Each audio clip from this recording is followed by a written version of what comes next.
I'm going to go ahead and call the meeting to order, Tuesday, July 26, 2011. The invocation tonight is by the Reverend Virgil O. Horn, Jr. of First Sardis Baptist Church. I'd ask everyone to please stand and remain standing for the Pledge of Allegiance. Let us pray. Guide us, O thy great Jehovah, as we pilgrim through this barren land. We ask you, Lord, for your divine guidance. We ask you, Lord, to crown the commissioners, our mayor, with wisdom from on high, that we might understand the matters. We ask you to bless our city staff, our community at large. Thank you, Lord, for your goodness and your mercy. And now, Lord, don't endorse us, guide us.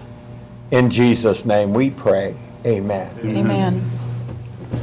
I pledge allegiance to the flag of the United States of America and to the republic for which it stands, one nation, under God, indivisible, with liberty and justice for all.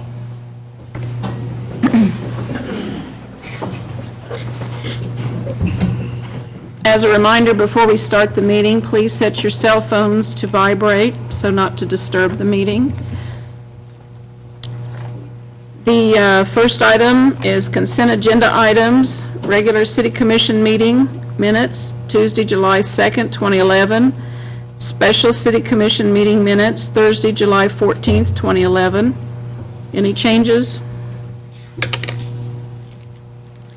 Out of curiosity, Stephanie, if I might ask, I have one question here, and it's I show it on page 14, but it's under the Coffeyville Regional Medical Center, and it talks about PSA testing for 7 people.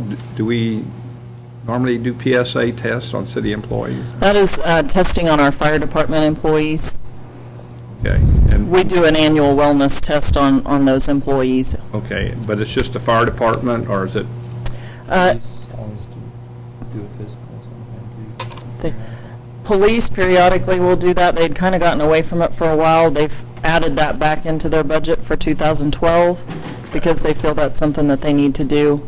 And some of them, for specific types of police work, if they're involved in detectives and things like that, they're required to have that. So. Okay, thank you.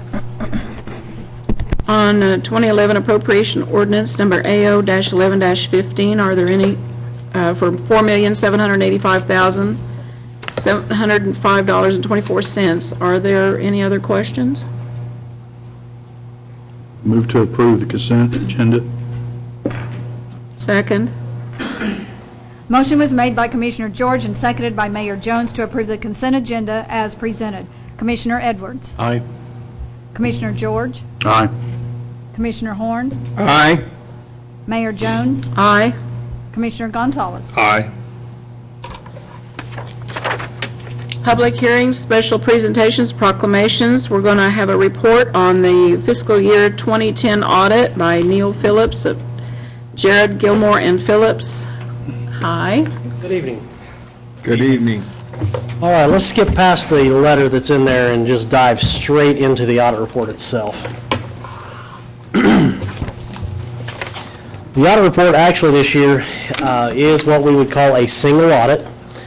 It includes some additional audit steps and some additional reports in here because of the amount of federal money that you had flow through the city during this last year. The first paragraph on page 1 talks about what we audited and the fact that we audited the financial statements of the city of Coffeyville, Kansas as of December 31st, 2010.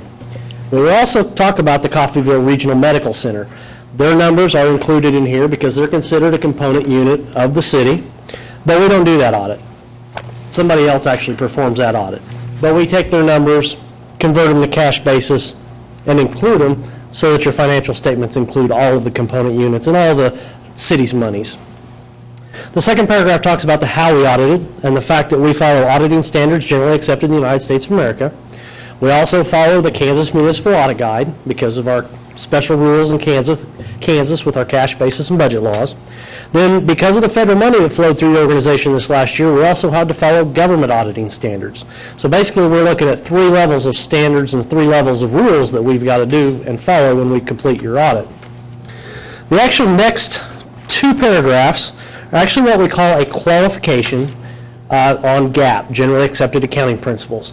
As a city, we don't keep track of our fixed assets, our infrastructure, and put a price on them, put a useful life on them, depreciate them. Actually, GAAP-basis accounting audits are a very expensive thing because most of the time they involve like an engineer. Because like roads, it's not like your normal tax return of a business where you'd take a vehicle and set it up and depreciate it out over 5 years. Well, in a city, you would set up it like a street, gets set up and capitalized, and it's depreciated out over a degradation curve that an engineer determines when and how fast that degradation curve is moving. So it gets a little bit more expensive, but we're actually, here in the state of Kansas, allowed to do the Kansas cash basis and budget laws, meaning we can't spend the money if we don't have it in the bank, and we can't spend the money if we don't have public approval, which is through the budget process. The next paragraph on page 2 is our opinion on that statutory basis of accounting. In our opinion, the financial statements referred to above present fairly in all material respects the cash and unencumbered cash balances of the city of Coffeyville, Kansas as of December 31st, 2010, its cash receipts and expenditures and budget to actual comparisons for the year then ended taken as a whole on the basis of accounting as described in footnote number 1. So what you have there is your financial statements are materially correct on the Kansas cash basis and budget laws. The next paragraph talks about government auditing standards, refers you to the reports in the back, says, okay, there's some additional reports because of the fact you are following government auditing standards. Then the last paragraph talks about the fact that we audited everything that's bound in this document. Everything that's been in here has had some kind of an audit procedure performed on it. Page 3, actually page 3 and 4 is statement number 1. This is to show users at a glance that you're in compliance with the Kansas cash basis laws. The fourth paragraph, or fourth column over from the left there, ending unencumbered cash balances. As you glance down through there, if you looked at any of those that had negative balances, you'd be in violation of statutes and in violation of cash basis laws. As you glance down through there, you can see that none of them are. Just to talk about a couple of these funds, because this is kind of a summary. We've got more detail when you get to the back. But like the general fund, the very top line, we started the year out with $575,000 of unencumbered cash, brought in $12 million, spent $13 million, ended the year with $181,000 of unencumbered cash. And the reason I'm pointing that out is that's an awful low number. Most of the cities that I deal with try to at least get 3, sometimes 6 months of reserves built up as a carryover. That $181,000 there, our first tax payment probably didn't come in until the end of January. There's a possibility there at the 1st of January that we might not have enough cash in that general fund to actually issue checks. So it's important that we try to build that cash balance up. So it's something to consider when you're sitting here looking at budget, and then as you're talking about, we all don't want to increase that mill levy. We all hate to do that. But sometimes we've got to bite the bullet when we've spent down our reserves over the past. The next section is actually the special revenue funds. The special revenue funds are all monies that we've got as a city that are restricted for some purpose. One of the easiest ones is like the special highway fund. We collect special highway tax dollars. We can only spend them on streets and alleys. Equipment. We've got equipment reserve funds. Those are funds that have been set aside for equipment. Can't turn around and spend them on something just because, on a normal repair or something. Goes through and lists all those debt services, the capital projects. Down towards the bottom, you've got the enterprise funds. Continues on the next page with the enterprise funds that comes down to a total, what we call the total primary government. So that would be what you're used to seeing as a city, council when they bring, or a commission as they bring you financial statements. Then right below that, we have the component units, meaning we audit the library, the Fireman's Relief, the Community Enhancement Foundation, and then there's where we also include the Medical Foundation, in which we did an audit. Comes down to the end of the year, though. We ended the year with $33 million, which include, actually, we ought to look at the primary government, a couple lines up. Ended the year with $19 million of unencumbered cash. But as you've seen there, most of those are restricted for certain purposes, where the general fund's only ended the year with $181,000. So, page 5 is statement number 2. Shows users at a glance that you're in compliance with the budget laws of the state of Kansas. Very last column there, if you glance down through there, if any of those were over budget, you'd be in violation of Kansas statute. As you glance down through there, you can see that you had more than enough budget room in all your funds. Then we'll fly through some more of this. Pages 6 through, it's quite a ways back. Actually, through page 53. Let's talk about page 6 first, though. But this is the detail, the numbers that make up those front financial statements. Like page 6 starts out with, like, the very top line is your property taxes, your ad valorem taxes. We throw a prior year number in there, a current year actual, the budget, which is what you would levy, and then a variance. You can see there, the very top line, we collected $3.8 million in taxes in 2009. 2010, we collected another 3.5. We had actually levied $3.9 million of taxes. So that means that as a city, we had $362,000 of delinquent taxes. That they didn't pay their taxes in 2010. Well, hopefully, the next year, they'll come in on that next line down, which would be delinquent taxes. So like in this year, we collected $89,000 of delinquent taxes. Those would be taxes from prior years that weren't paid as levied. I'm not going to sit and go through each one of these. If you do get home and you're sitting down looking at this, it's got a lot of line item detail. The only change between what you're seeing before you and what was presented prior was accrued payroll, meaning the first payroll in January, it was actually, some of that payroll was for work that was performed in December. And, for your software purposes, it's easier, it won't split it, basically, is what it comes down to. So it got charged to the 2011 budget, but we said, no, part of that's got to be charged back to 2010 because those employees earned it in 2010. So that was actually moved back to the 2010 budget. So that's the biggest change that you have between what you've seen prior and what you're seeing here presented before you today. In fact, I don't know, when we were here, Stephanie went ahead and booked that entry into your system, so it's already been taken care of. I don't know if she's provided your reports since then, since the adjustments, but, okay. So that's the only change since what you've seen before. It continues on, page 9, the library fund, page 10, the liquor fund, capital improvements. Is there any fund that we ought to point out, Jeff or Stephanie? If not, let's turn all the way back to page 54. We'll fly through it. Jeff told me I only had 2 minutes. I know I've been up here longer than that. But I know. I wouldn't. I don't think I can talk that fast. Page 54 is the start of the notes to the financial statements, the words to back up the numbers. The first footnote, pages 54, 55, and 56, are really just an explanation of what the city is, how we account for our money, being the Kansas cash basis and budget laws. If you picked up any audit in the state of Kansas, pretty much this first footnote, it's pretty much going to be the same because it explains what Kansas cash basis and budget laws mean. If you turn to page 57, we actually get into information that's specific to Coffeyville. Footnote number 2 starts out down in the bottom, page 57, talks about budget process. You've got some dates in there, so just a handy guide to look and see, okay, we've got August 1st, we better make sure we've got some stuff going. Down on the very bottom, amended budgets. We did amend the general fund and the bond and interest fund last year, which was allowable under statutes. Page 58 continues on with footnote number 2, talking about compliance. Partway down through the middle of the page, compliance with Kansas statutes. We say statement 1 and 2 is shown to show compliance with Kansas cash basis and budget laws, and it appears that we are in compliance.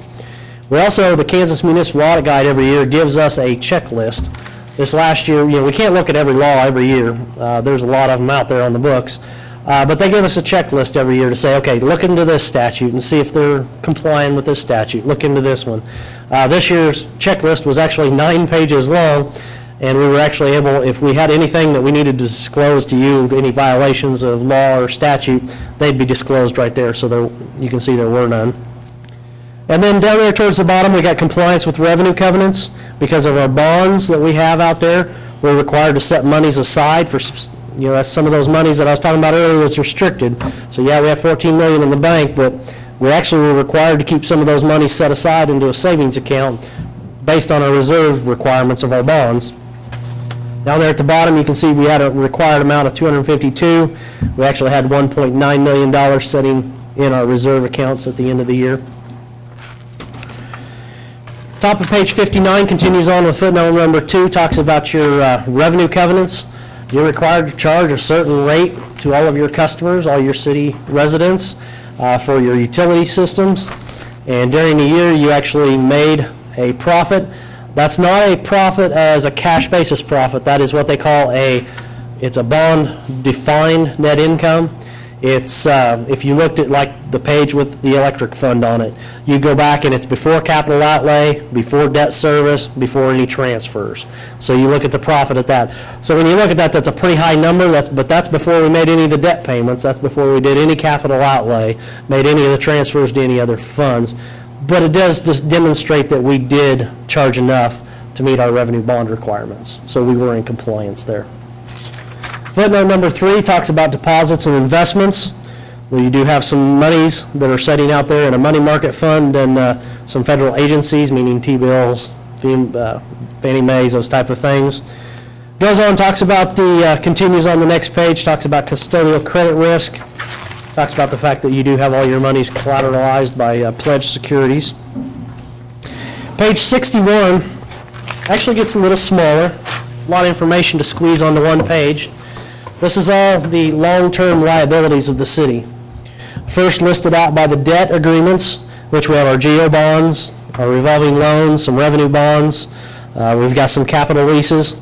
About 3 lines up from the bottom, you've got total contractual indebtedness. Started the year out with $26.7 million of debt. Actually issued some new debt this last year, $663,000. Paid that down by 1.9 and actually ended the year at $25.5 million of debt with the city. Very last column there is interest paid. The fact that we paid $952,000 in interest last year associated with that debt. Then the very bottom is other long-term liabilities. Our employees that have earned vacation time but not yet taken it. We started the year out with a balance of $706,000. That went down a little bit to $698,000. That's vacation time our employees have earned but not yet taken.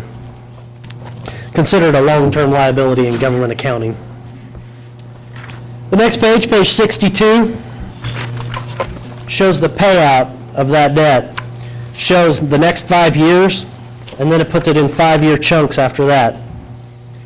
Just a breakdown, so for planning purposes, your next 5 years of payments, the top half being principal payments, the bottom half being interest payments. And just to note, the very first column, we've set our payments up to be about $2.8 million as you're looking down there across the bottom at this next year. We have that one temporary note that's coming due in 2011 that will be refinanced and taken into the future. So that next year will be spread throughout quite a few more years rather than just being all in 2011. Footnote number 5 on page 63 is our capital lease obligations. The same information that's on page 61, just in a different format, shows how it's a lease. All of these leases have a buyout at the end of $1, and so this is just a presentation. It's a little bit different format to show the exact same information that's on that page. Page 64 talks about operating leases and the fact that you do pay a little bit of rent out there. Then you've got industrial revenue bonds. At year end, you still had 5 industrial revenue bonds out there of $4.7 million. Footnote number 8 talks about CAPERS and your KP&F. Talks about that's your state retirement that you've got. Talks about your contributions that you made as a city. Page 65, other post-employment benefits, the fact that you do have health insurance and you are required to follow COBRA, and then there is a Kansas statute out there associated with health insurance. Footnote number 10 is your capital projects. Those are all the projects that were authorized and the amount expended, whether they're completed or not completed. Capital projects are always supposed to be shown like this because a capital project is not a budgeted fund. Capital projects are in your 5-year plan, and are usually done and approved and authorized specifically by project. So you actually, they're what we call a non-budgeted fund when you're doing your Kansas statutes. So when you go back to that public approval of whether you can spend money or not, it's a non-budgeted fund, so it's never been before the public. So you've, as a commission, specifically have to approve each project, including any change orders. So just a disclosure there. If you were over on any of those, it would be a violation of statute. But you can see all of them had authorized and the expended was under or at.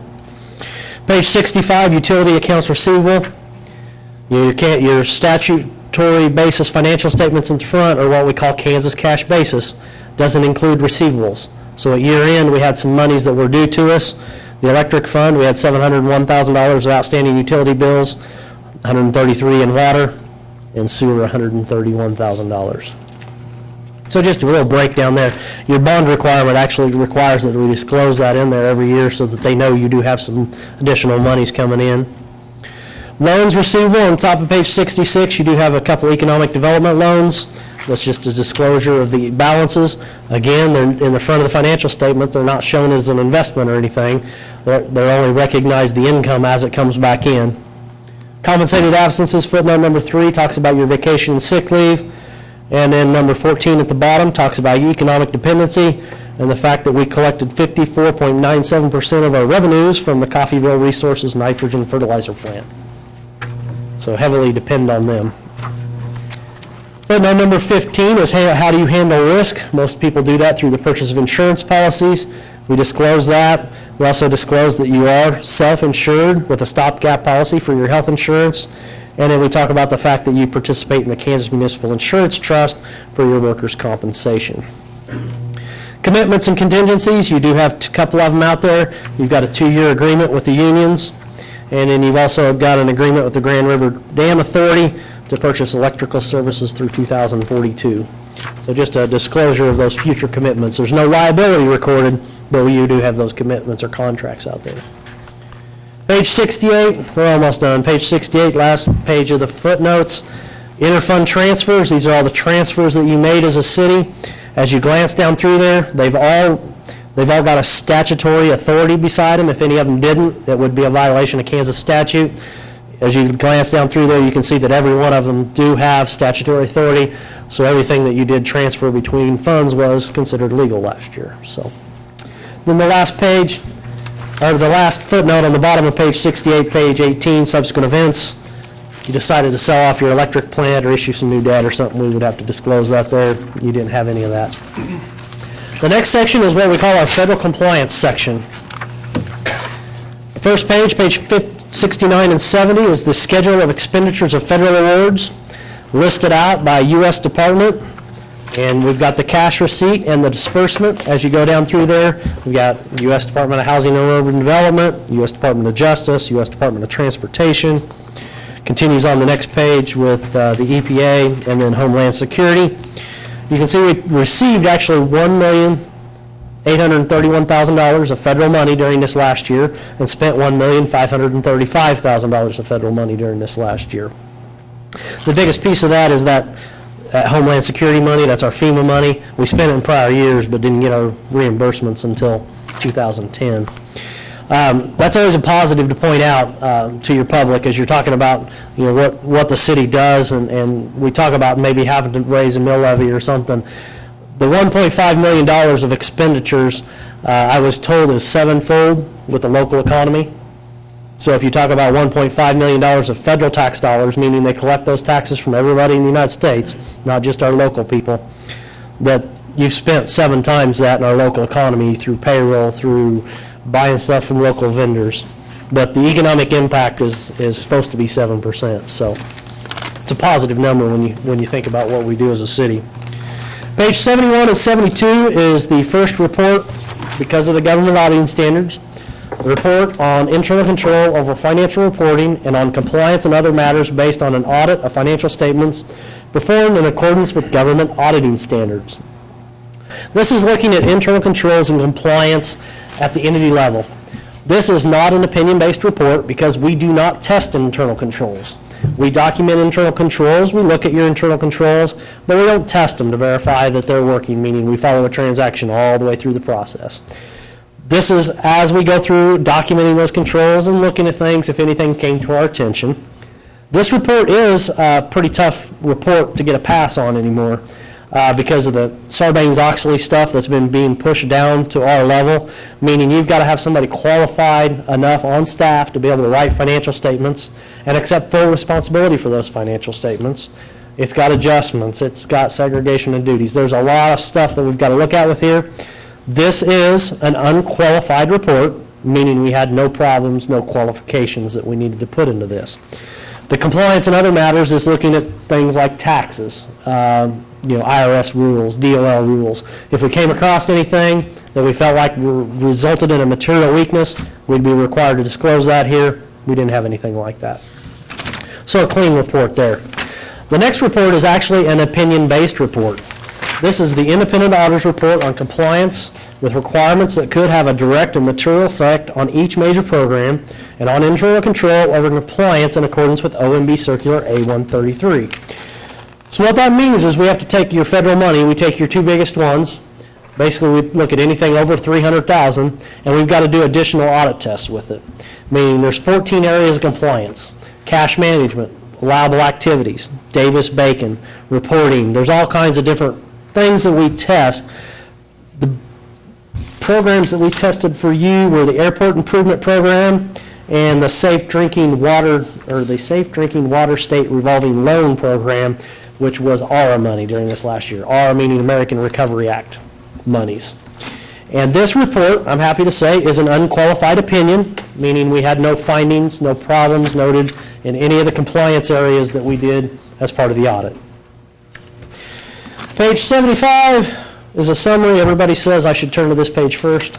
Ignore the rest. It tells you everything I had to say in one page here.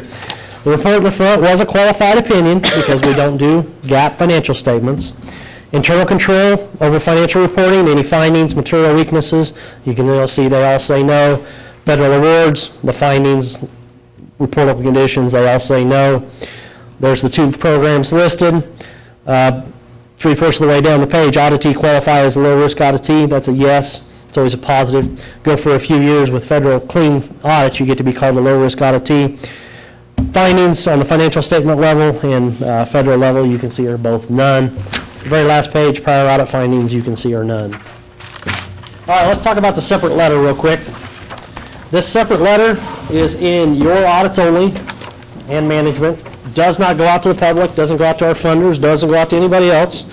In the past, if we had any problems that we encountered in the audit, we would have came to you orally and talked to you about it. Stephanie was not cooperating. Jeff wasn't cooperating. No disagreements. This is what I would call a boilerplate letter, but I don't want to make light of it because it's important that you do read through it because it talks about the audit findings, the accounting process, difficulties with management representations. We didn't have to consult any other auditors in any of the decisions that you made. Then attached to that, actually the 1, 2, 3, 4, 5, the next 5 pages is the journal entries, the adjustments that were booked from where you've seen the numbers to where you get them today.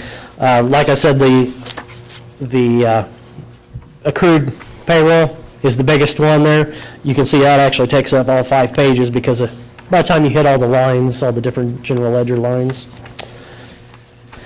Then the very last few pages is something that's been new here. I think it might have been last year, but this is the client representation letter. In the past, it would have been signed between the mayor and management and myself, but we're now required to disclose that to all the commissioners so that you can see what representations have been made to us. Tells us that basically the way I describe this letter is if you told me everything that I asked, and you also told me everything that I forgot to ask. So as you're reading through this, if you see anything that you feel like I need to know about, make sure you give me a call. Let me know about it. Questions? It's kind of quick. I know it's kind of long for the At the front, you indicated something about the cash reserves, didn't you, that they were relatively low? Yes. Is there a guideline they should go by? There's nothing in writing. There's nothing in the statute. There's nothing in writing. What I see, we actually perform 26 city audits, and so I see a lot of audits and a lot of budgets, and normally they shoot for 3 to 6 months worth of carryover to be in a fund. Because, you've got that timing with your taxes. I mean, we don't get that money in till late January, sometimes February, depending on when the county distributes that money. So we got to have enough money to operate in that next month to month and a half into the new year, so.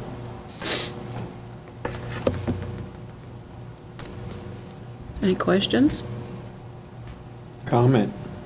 comments? Pleased with the report, and it speaks volumes of the professionalism that exists in the staff. And so I salute the staff today. I'll go along with that. Thank you very much for a good job. I would agree. Thank you for a consummate report. Thank you, Neil. Might ask, how many years have you been doing this for us now? Been quite a few. We bid it out every 3 years, and we've been low bidder every time. And But, every year, and we've had nothing but outstanding reports, right? Correct. Correct. Again, they're to be complimented for. Yes, exactly. Been at least 14, because I've been here that long, so. And it is bid out every 3 years, and so we've been low bid every time, so. Good, good. Thank you very much for your work. Thank you. All right. Thank you. See you next year. Moving on to comments from the public. Do we have any comments? Please step forward to the podium and state your name and address. It's Becky Fine, 109 West 2nd, here in Coffeyville. And it's regarding the parking in the yard. We moved here on April the 18th. I got a ticket on June the 11th, and I am taking it to the court as of August 15th. I have a hearing in the morning, that morning. When I come up here to have my water, my utilities on, I was not told that there was such ordinance. Never heard of such thing. And when the officer come and knocked on my door and told me he was giving me a ticket for it, I asked him, I said, well, can't you give me a warning? Because, you get pulled over out in public by an officer, sometimes they give you a warning. Well, I ain't never heard of such an ordinance, and so he said, no, he was supposed to issue tickets, and that's what he was doing. And 2 days later, we put rock out, which is what he told us we could do. So my question is, and yes, I am going to fight it, because I feel like that's unfair for somebody who's never lived in Coffeyville to get that kind of a ticket. And since I got the ticket, they put it on TV. That's what really got me the most, was it's on TV now. Well, before I got the ticket, after I got the ticket, they had put it on TV about it. And so my question is, why couldn't, because when somebody comes up and pays their deposit to have their utilities turned on, either, is there a pamphlet, or, I got nothing when we moved here. Is there a pamphlet that tells you the rules, or put it on the electrical bill stating that there is no parking in the yard or something, because that's not something that you normally have as, to me, because I've been in Independence and Coffeyville since I was 6 years old, and it's never been such thing, and so that's my question for you guys tonight, is there a way to, I'm not the only newcomer here. Right. You know what I'm saying? And so, but I just feel like, that's a little bit much, a $100 ticket for parking in your yard, which of course I know it's court cost too, but nevertheless, for not to even be aware of it until after the fact. And then after the fact, after I got the ticket, they put it on TV. So that's my question. Well, I know this ordinance has been on the books for quite a while, and They told me 6 years. longer than that, I It's been think. about 8 or 9. Yeah. Yeah, but like I say, I ain't never, ever Right. lived here, and so, Do you read I had the no newspaper? idea. I'm sorry, do you read the newspaper? No, I don't. Do you I don't visit the get- city website? I don't have a computer. And I hope you understand that the electric bills are postcards. I mean, there's no way that we could fit information like what you're asking for on the electric bill. The reason the law exists is we're trying to clean up our community, Right. and frankly, people that park in their yards, it doesn't look very nice. I know, you said you live in the 100 block of 2nd Street. Yeah.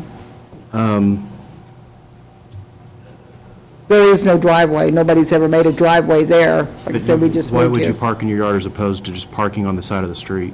Well, there's so much traffic as far as, you have a lot of traffic, people driving by, and a lot of people walking the streets right by your vehicle, and I don't particularly like people, you don't know what people's going to do, slice your tires or anything, so.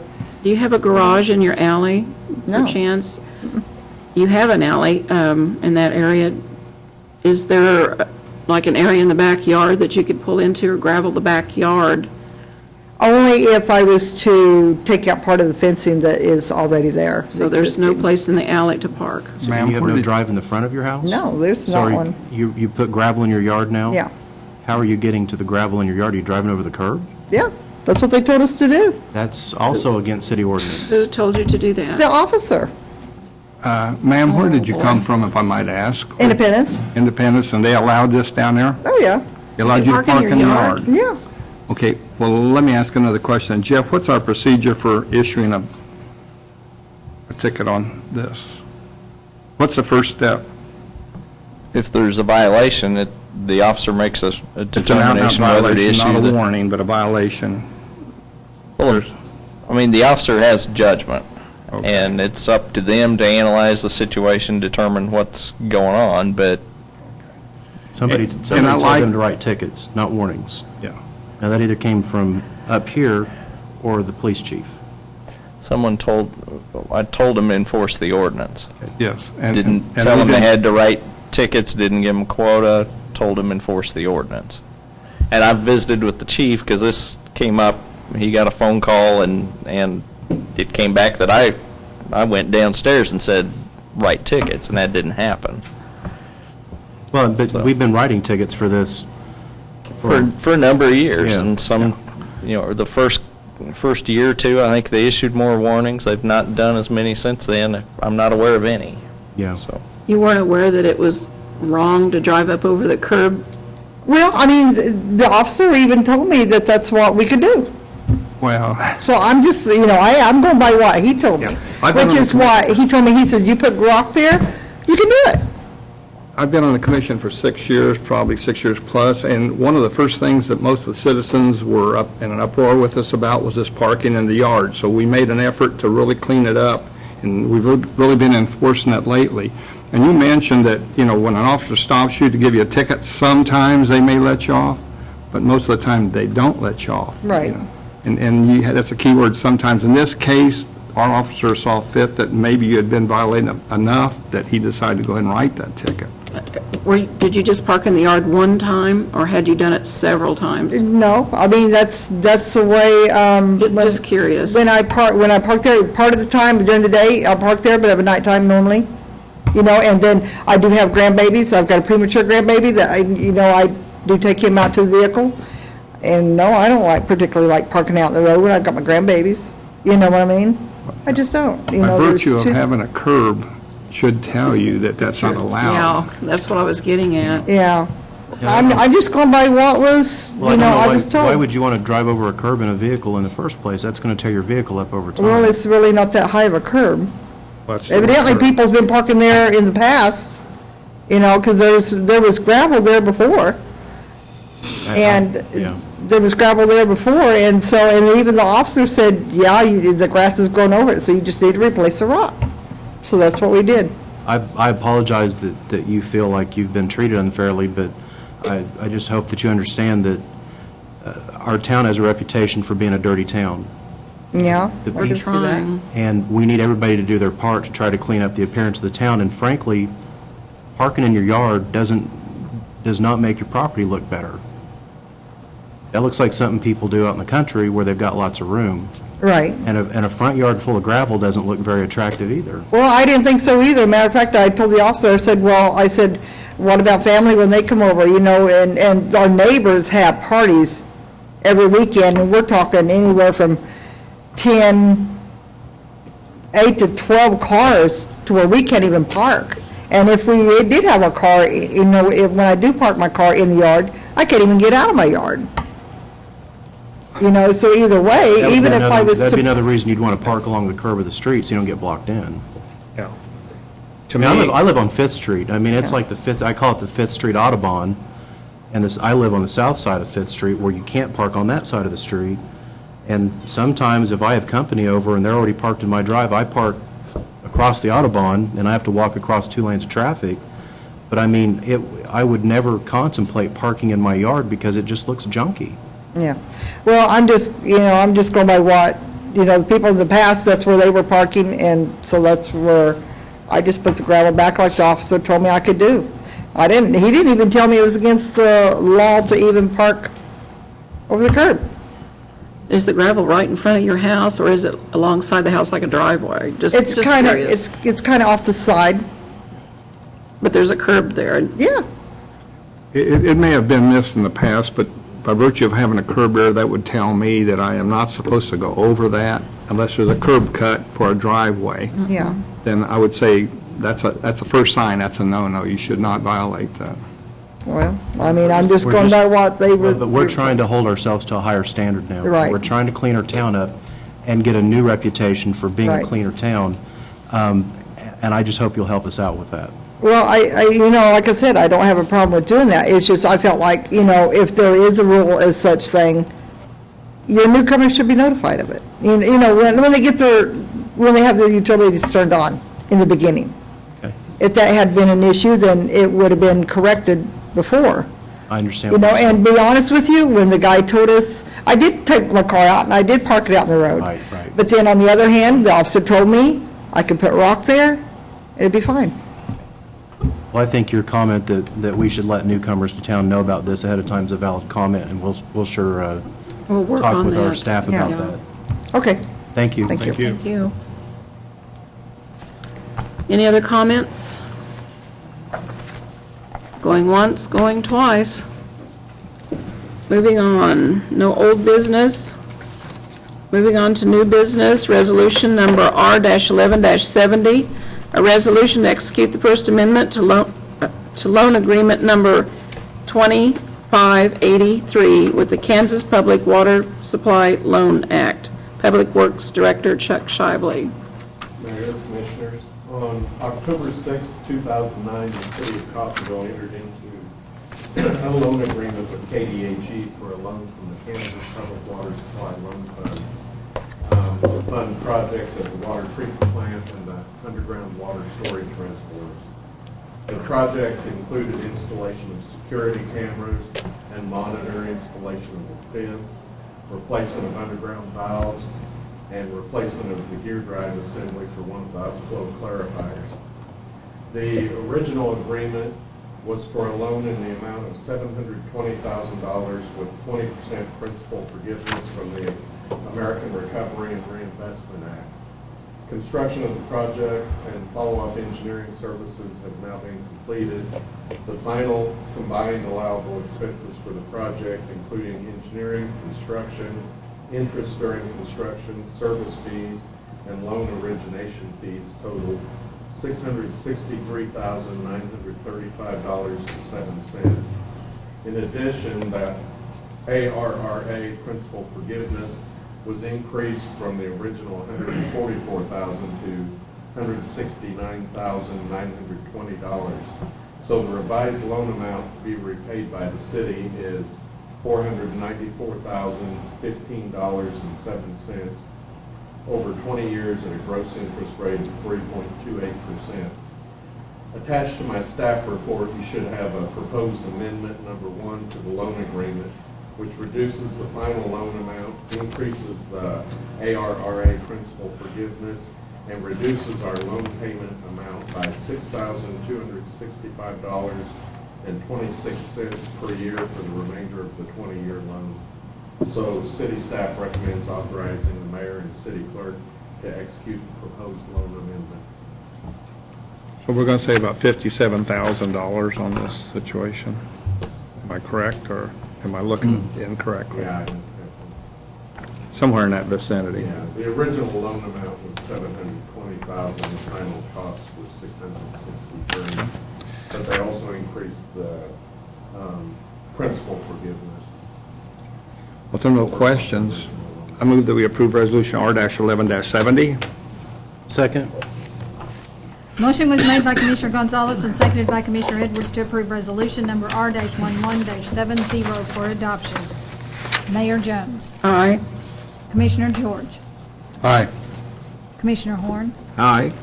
Commissioner Edwards. Commissioner Gonzalez. Aye.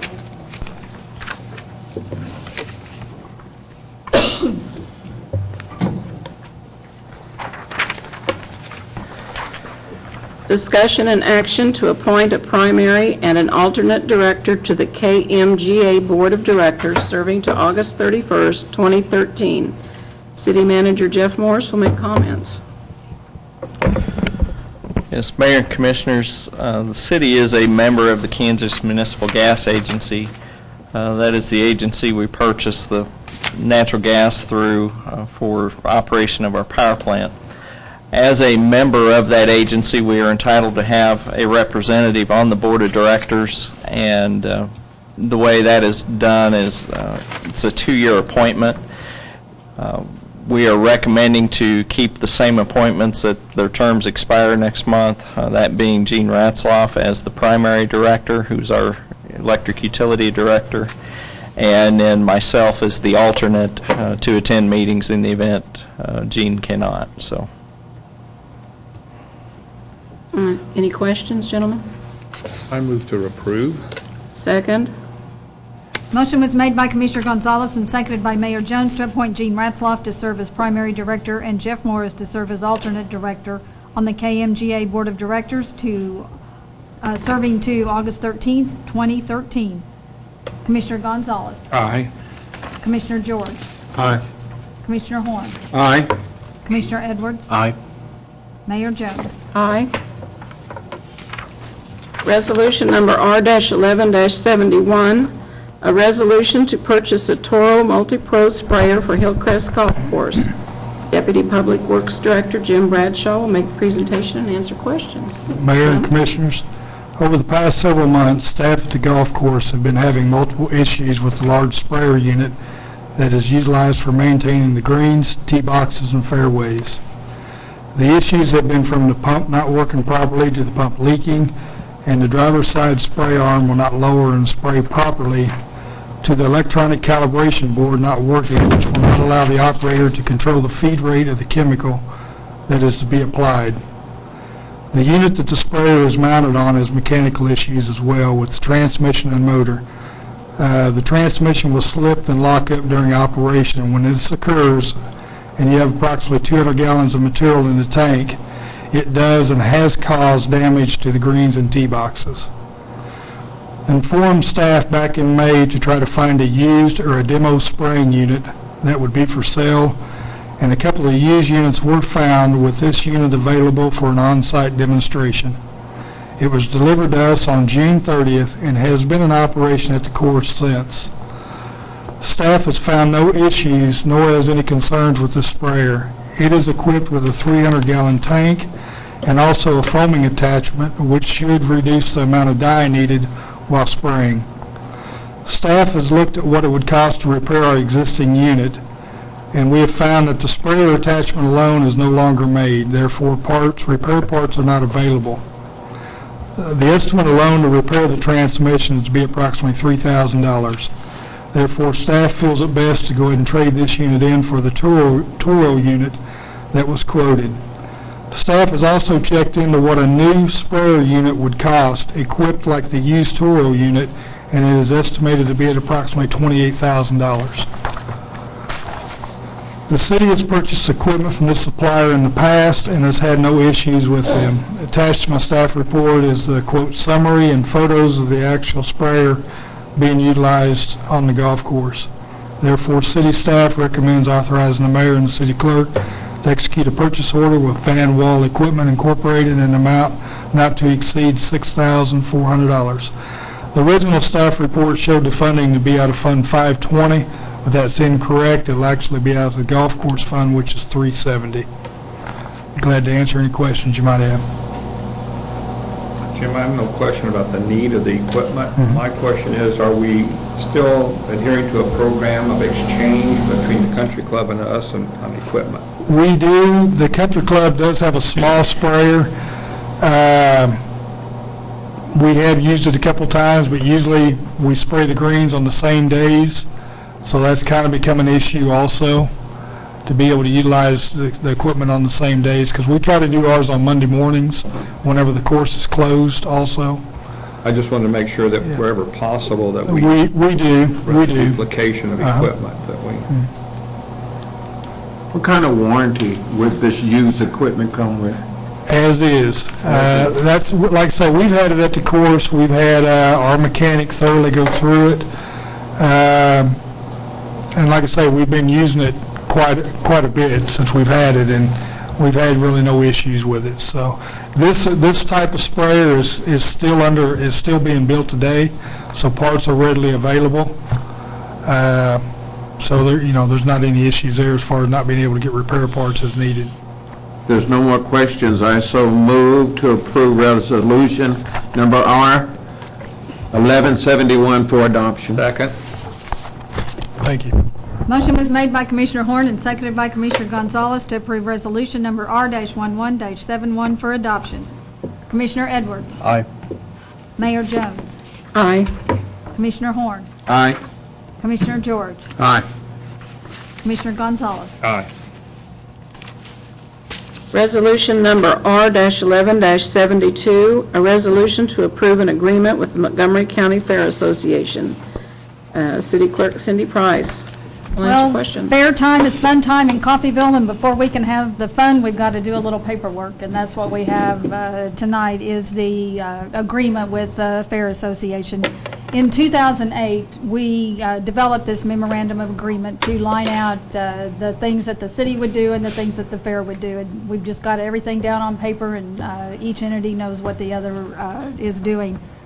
This year, we're recommending that we approve the agreement for this year as well as future years and on a year-by-year basis, and we'll bring it back to you if there are major changes. We didn't have any major changes from last year, so rather than bring the same agreement each year, we'll just wait until there are changes that need to be brought before you.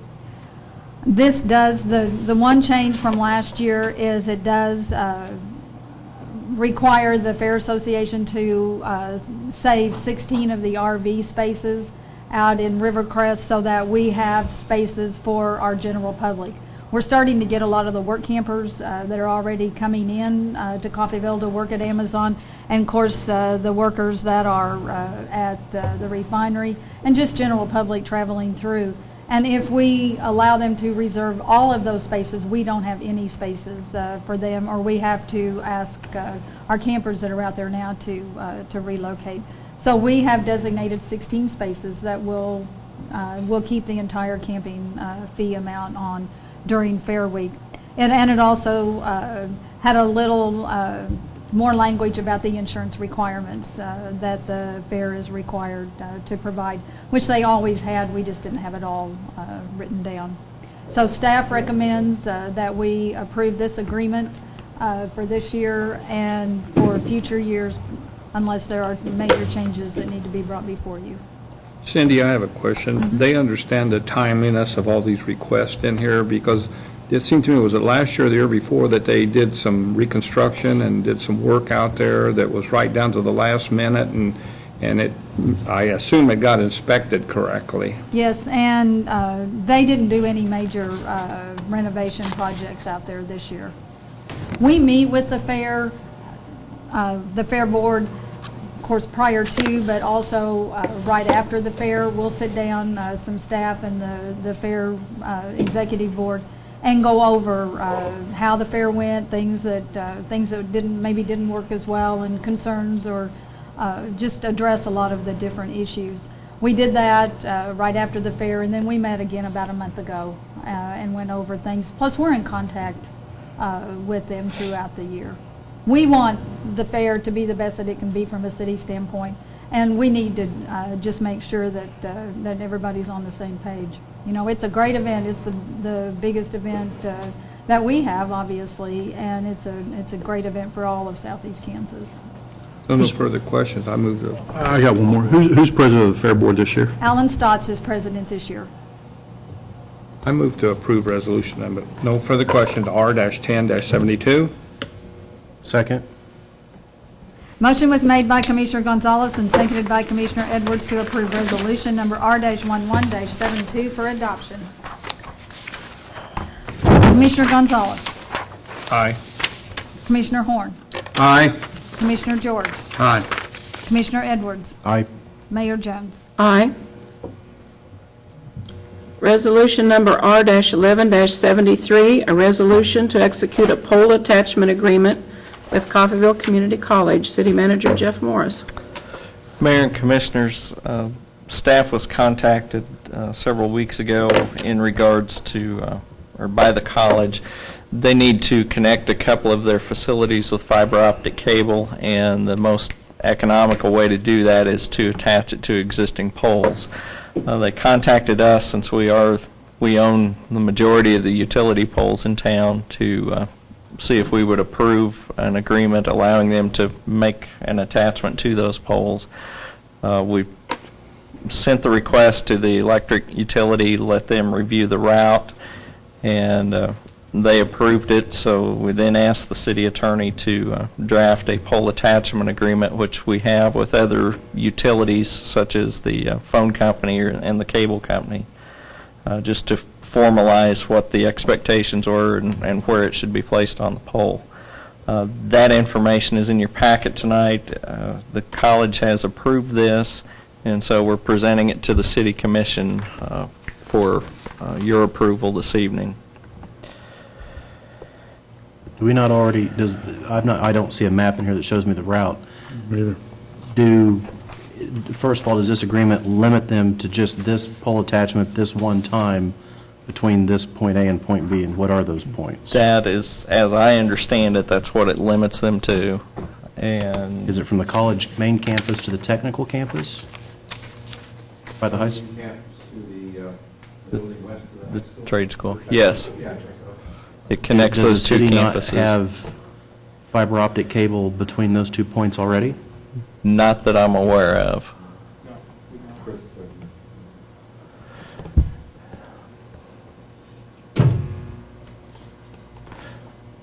I think it was said the last time we discussed this that I know that we're talking about in the future at some point doing fiber optic cable ourselves, and it almost seems to me like we're letting one of the horses get out of the barn by going along with this.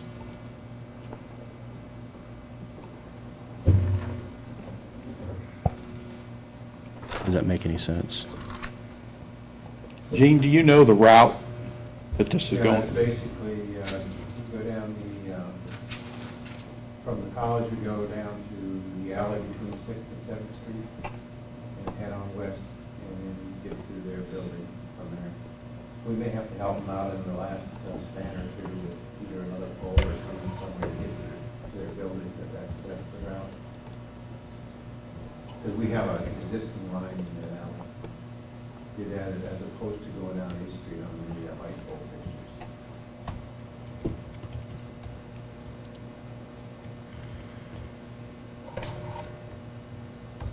Well, I had brought up, and I don't know if you were aware, but I had said something to Jeff about, you know, is there something maybe we could work out with the college over the fiber, but after talking to Chris seemed to think that there would be we wouldn't have any need for this link in here, so it really wouldn't behoove us, because I had suggested, you know, maybe we hang it if they would give us some of the fiber, you know, if they pay for the fiber and give us a couple of strands, but Chris seems to think that we didn't need it, so. But I can still explore that, you know, for an option. Um, Well, they're not asking us to hang it, are they? No, Okay. they're assuming all the costs for this. Whenever there's something, and this is just a question for my clarification, whenever we grant somebody poll rights, what happens if we have to remove or move utilities? Do they have to pay to have it moved too? Yeah, they have to move it themselves, or if they don't. Charge them. We charge them. Okay. I move to approve Resolution R-11-73 for adoption. Second. Motion was made by Commissioner George and seconded by Commissioner Gonzalez to approve resolution number R-11-73 for adoption. Commissioner George. Aye. Mayor Jones. Aye. Commissioner Edwards. Aye. Commissioner Horn. Aye. Commissioner Gonzalez. Aye.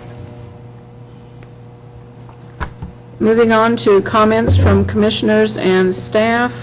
Staff, why don't you go first? Okay, I don't have a lot to report to you this evening. We've been working on the budget, but just a couple of comments from a staff meeting this morning. The crack sealing project is ongoing. The contractors are in town, and I know they've completed their work on 5th Street, and are they now on 4th? Is that correct? They're all working in the area around 6th and Roosevelt and 6th Okay. and Ellis.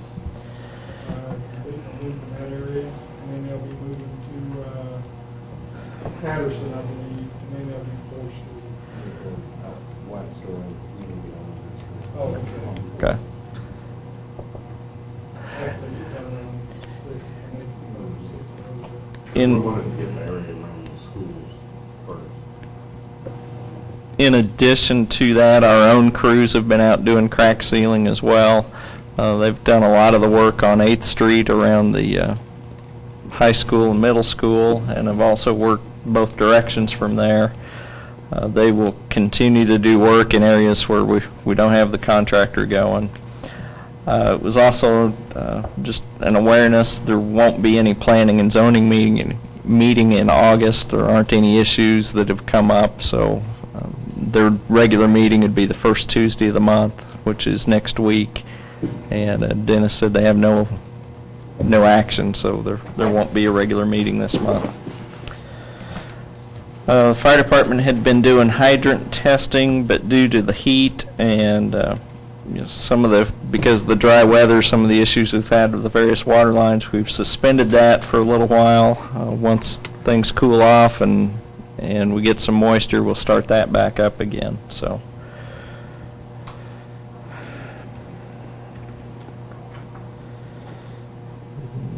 That's all I have for you tonight. So. Okay.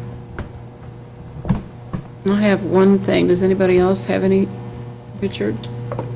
Me go first? Yeah, go ahead. Jeff, a couple meetings ago, we talked about that trailer on Walnut. Gentleman had promised to refurbish or renovate that house, and Yes. he put a double wide in there, and have we had the city inspector out there yet to visit with him? I don't know that we have. I may have dropped the ball on that one, so let me follow up. Yeah, because to me, it's a case of integrity. He had given us his promise he was going to fix that up, and it's getting to look worse and worse all the time. That's incorrect. It's an eyesore. Yeah, an eyesore. Then the only other thing I have, are we finished with the railroad crossings now, or? Have they started? Well, they were the last time I knew. Have you drove across 4th Street? No. Yes. You know, there was an agreement, and they were starting on it, and Yeah, I think most of their work, was it on First Street initially? Scott has issued another letter and email to them about even the condition of the one they repaired on First Street. Okay, That just went out, I believe, Friday. okay. He sent them a notice about the condition of the public comment. so we're staying on top of it. What is our course of action when they put forth such a feeble effort to fix a railroad crossing as they did on First Street, and frankly, it's minimally better at best now that they fixed it than it was before they fixed it? Do we by law have the ability to fix their railroad crossings for them and then bill them? It is my understanding we do. Because they've proven to me, and I hope this makes the paper, because I'm tired of driving over the railroad tracks. They've proven to me with their effort on First Street that they don't know what the heck they're doing. And if that's the best they can do, it's not good enough. And if they need help, I think we need to offer to help them. Jeff, to carry that a step further, you had mentioned that we have the right to do that, but does that mean we'd have to go to court to collect? That's a question you better ask your attorney who can't be here tonight, so. He never bites for that bait. Well, yeah. I don't know if the city would actually want to do the repair because being able to close the rail down and know what's coming through, but there is contractors that do actually do that type of repair. Somehow we need to get their attention, and I'm not being critical of staff because you didn't do the job for them. You're not the problem. The problem is they're not taking it seriously. In my line of work, I drive over these railroad tracks 5 days a week, It'll tear your car and up. I'm sick and tired of it. And I know the people that have to drive over them that live or work on one side of the tracks or the other are tired of it. And this has been going on for years. And it's another thing that it just seems the commissions have brought it up, and you all do your thing, you call them and say, hey, your railroad crossings are not acceptable, and they do a minimal amount of work to them, and, 6 months, a year later, we're right back in the same place. And I think it's time to start playing hardball with these people. They're not being good neighbors at all, and I'm tired of it.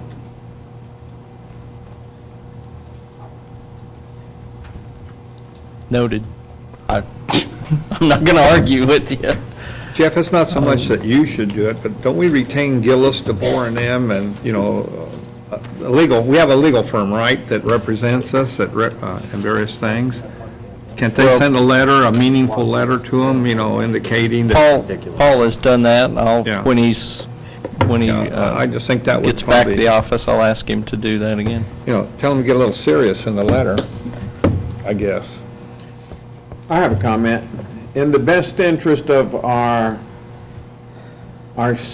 students, our children, and our community, I think it would be to an advantage for the Rec Commission and the Boys and Girls Club to come together, to brainstorm, to synergize, to see, to focus on team playing in the interest of the kids in our community.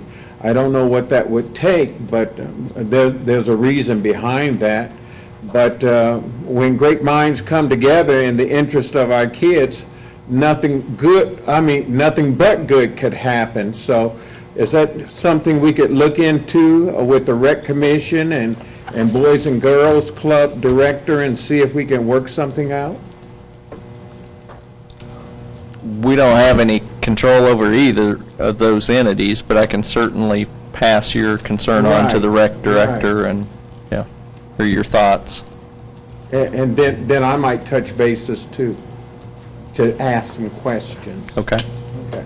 And another thing, I had some individuals who are concerned with the red tape of building in the community. They think that Coffeyville's not builder-friendly. I don't know.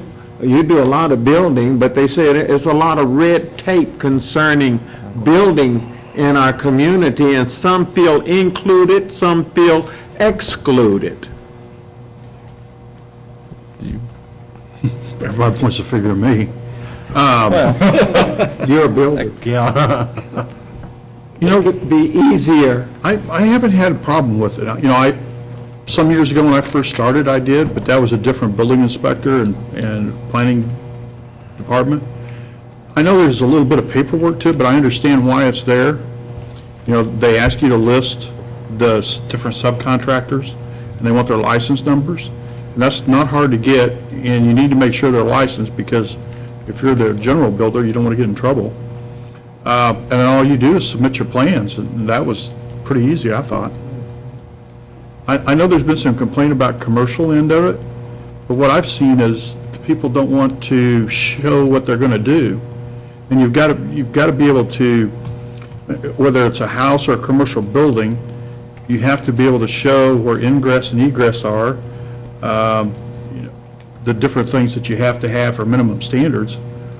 I've had good luck with them. Are the standards that we share with public, are those our standards by design of Coffeyville, in particular for Coffeyville, or are they designs of other communities? We follow the international building codes. Yeah, and all communities follow it. Okay.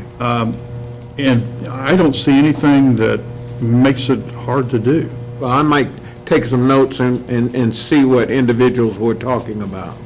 You know, Commissioner Horn, I've had contractors, oftentimes my office is their first stop because they have to get their contractor's license, and they indicate that it's really a whole lot easier to do business in Coffeyville than some places they've been.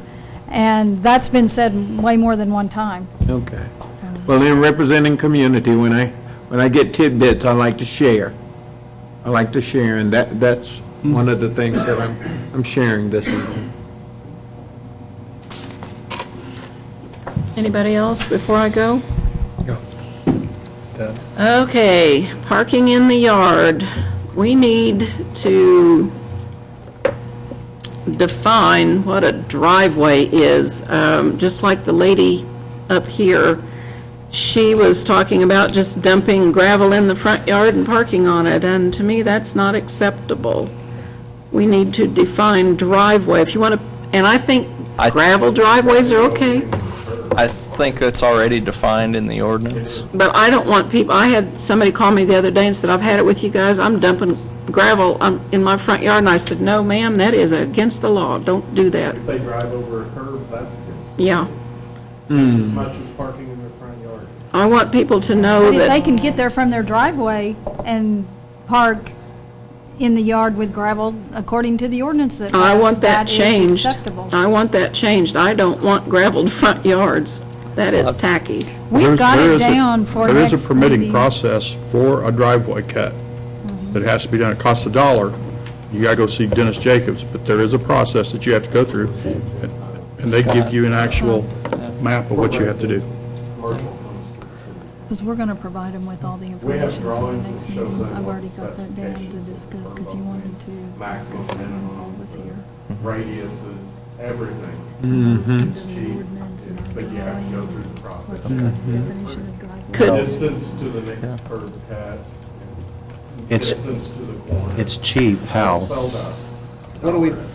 But could we add that to the parking in the yard ordinance? Could we put a little addition, because it says you can have gravel, but when you read it, the person told me, says, well, when you read it, I can put anything in my yard, and I said, well, no, you can't do that. But she said, Paver, brick, or concrete, But- gravel.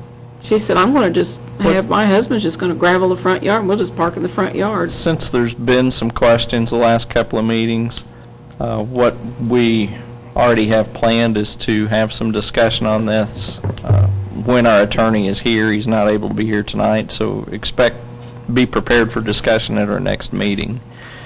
If there are changes you see that need to be made to the ordinance, we can communicate those with the attorney at that time, and he can start drafting the amendments. I agree with the mayor completely. I want to nip this in the bud before it gets started, that everybody's just dumping gravel in their front yard. It's tacky. I think you also mentioned that we need to revisit the process by which we allow exceptions, The chief has brought that up, and it does make it difficult. when you because start- there's no real good process as far as how long it lasts. I would like to ask that you and the chief, being the ones who allow for these exceptions, that you not allow any more until we get the ordinance tightened up. And have clarification on it, yeah.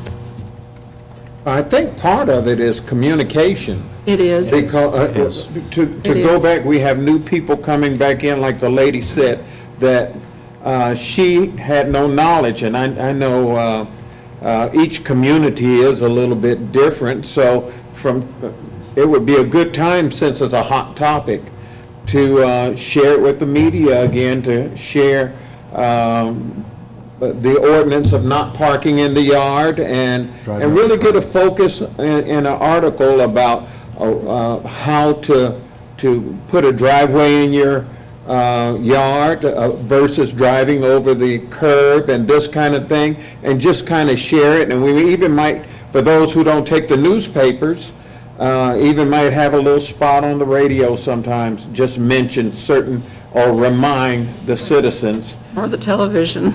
A lot of Because we people- have some citizens who have lived here for a Yeah. while that were complaining 2 weeks ago about receiving a ticket parking in the yard.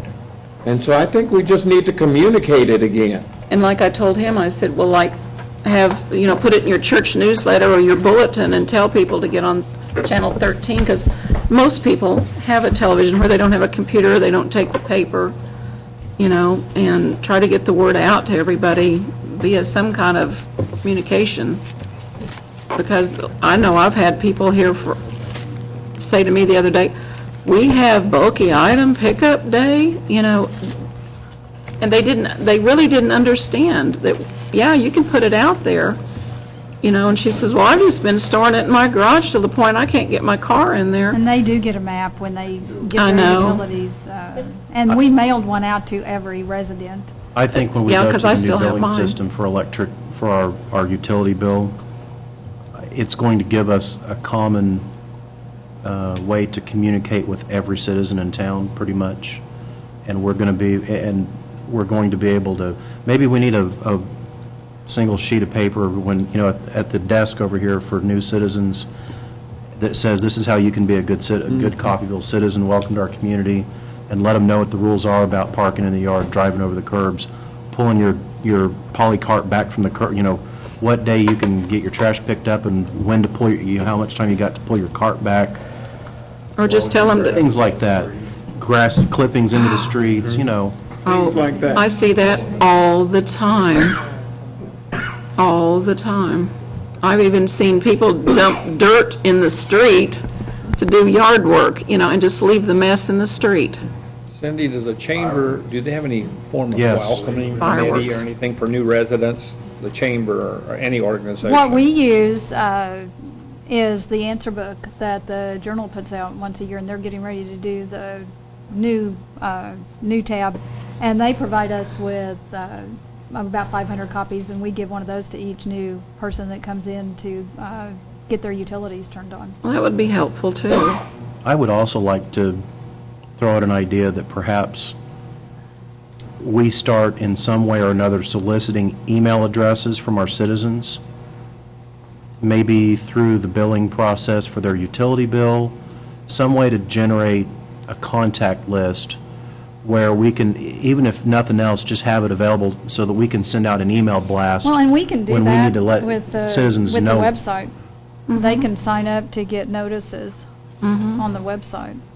What's our website traffic been doing since we revitalized, or since we revamped the website? I haven't looked at it. Chris looked at it. We've had, since we started monitoring, we've had 1,140 some odd visitors. And that's about a month's traffic. Wow. That's great. 1,100 hits or visitors, unique visitors? Visitors. How many hits are we getting a day? I don't know. I'd have to look. We'll get that and get a report. I know how to get lots of hits. I can give you some videos. I would say over 60, 70, something like that. Oh, I bet we have more than that. We had 160 some in about 4 or 5 hour period that, yeah. I was getting over 1,000 a day. People like my video clips. Any other comments? No executive session? This meeting is adjourned. Do you need a second?